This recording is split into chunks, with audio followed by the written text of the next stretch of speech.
over the last 2 days, I've had 7 packages delivered for my February reviews, and 6 of them are from Aliexpress. 1 package is from an authorized dealer. So I want to give you a sneak peek of these watches. So 6 are from Aliexpress, and I will take them through in, let's say, alphabetical order.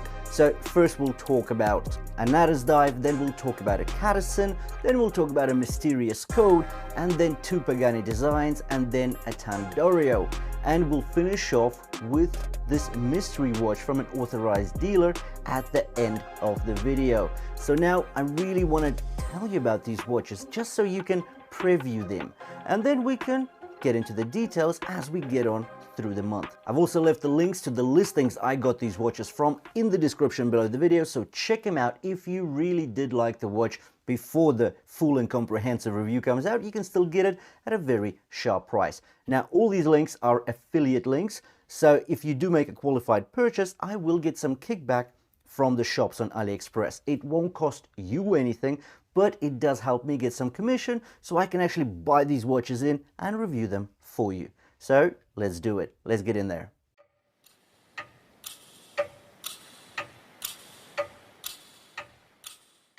First up is the Addis Dive AD2037. This chronograph is one of their newer timepieces. It came out in the latter half of 2023.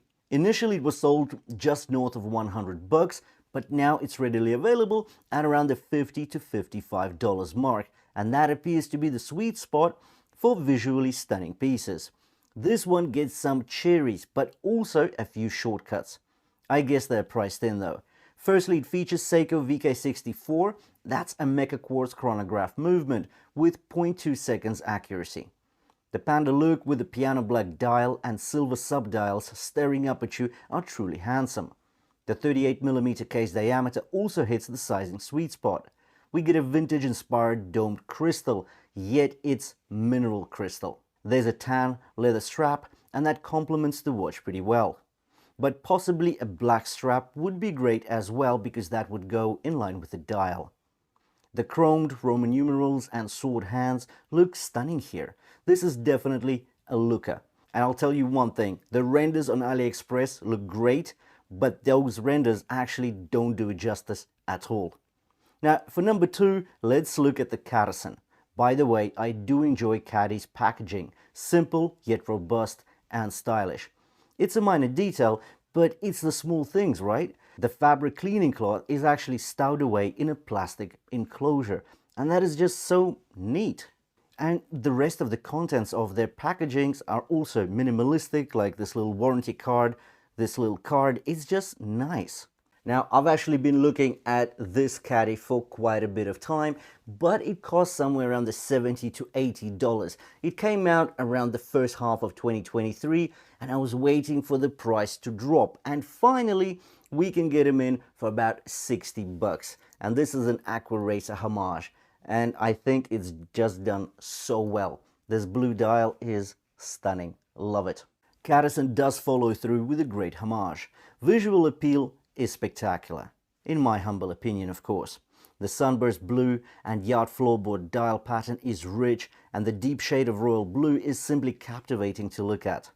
Apart from the visuals, there are plenty of goodies like sapphire crystal, self-winding automatic, NH35, there's a date window, we also get anti-reflective coating, 200 meters of water resistance, and long-lasting luminosity. And the luminosity is actually so good that it will make the $100+ watches envious. For number 3, we've got the mysterious code. Now, this is my 3rd mysterious code, and every single time I get something from them, it's in different packaging. But the packaging is always super premium. So here we get this nice box, but within the actual box, we get a 4 leather pouch, and the watch is inside this pouch. This is amazing. So it's not a leather pouch, but still 4 leather, and it looks amazing. You've got the mysterious code brand name engraved on the pouch. Like, really, presentation skills for mysterious code, 5 stars. And here is the actual watch. And the watch is a treat all over. There are 6 dial color and hand options available on either the leather and canvas strap like this one, or a Milanese mesh bracelet. Now, I wanted the blue and grey palette specifically, and it's so reminiscent of the classic vintage chrono looks. This is pure watch porn. Stainless steel case, functional chrono without this useless 24-hour subdial that we are seeing, well, actually we're seeing on the earlier shown Addis Dive and the later to be shown Pagani design chrono. We get sapphire crystal. Notice the retro pushes and the screw-down octagonal crown. This is class. The underside is almost as impressive as the top side. Impeccable finish and literally screwed case back.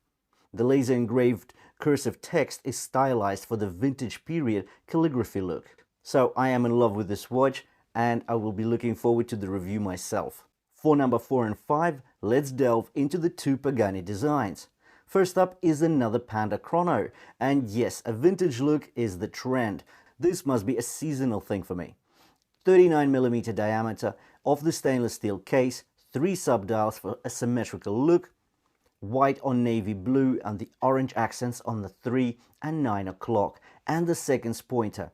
It's so well balanced, the colors are just right. The angled button pushers complement the monoblock design, and then we also get the domed sapphire crystal to top it off. So this is a relatively new watch. I think it was released just a month or a max of 2 months ago. The design is fresh and very interesting, and it does go for around the $70 mark. The second PD, specifically PD1731, is a 38mm Grand Seiko style timepiece. The coarse and grainy dial, creating a visually captivating dial texture, is available in 3 colors: green, beige, and this classy sky blue.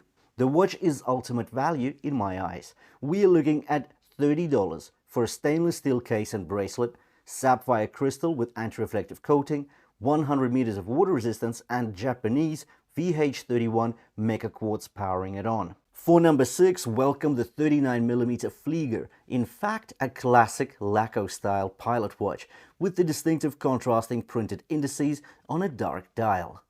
I found this dial particularly engaging because of the dark blue sunburst effect. Another great addition is the date window at 3 o'clock. For $50 or just under, we are getting all the premium jazz of sapphire crystal, stainless steel case, screw down case back and crown, and a magnificent waxed cowhide strap.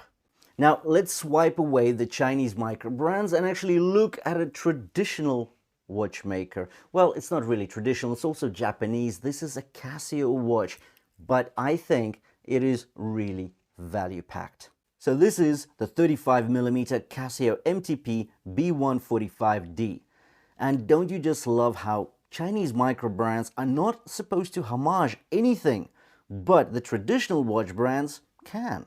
But lyrics aside, I really like this little stunner. The steel bracelet is a bit clangy, a bit dingy, but the dial is the star here. Navy blue sunburst, and the effect does look spectacular. The finishing is more than decent. Of course, next to some of the micro brands from China, the watch does look a bit poor, but nonetheless, if it's a standalone watch, I think for the $70 price tag, it's quite fair quality. But we'll talk about it in detail in a comprehensive review. Now, all these watches have just come in the last 2 days. There will be more coming because I do a video every second day. So usually during the month I get in at least 12 videos and up to 16 videos, and that's including some comparisons. And going forward I will be doing these Aliexpress haul as well as the traditional watchmaker hauls. So everything I get in, when it's more than 5 pieces, I will be giving my viewers a sneak peek of these watches. Yeah, so I have left the links to the listings of these watches in the description below the video, so make sure and check them out if you're interested in any of these watches. Thanks for watching, and I'll see you in the next one.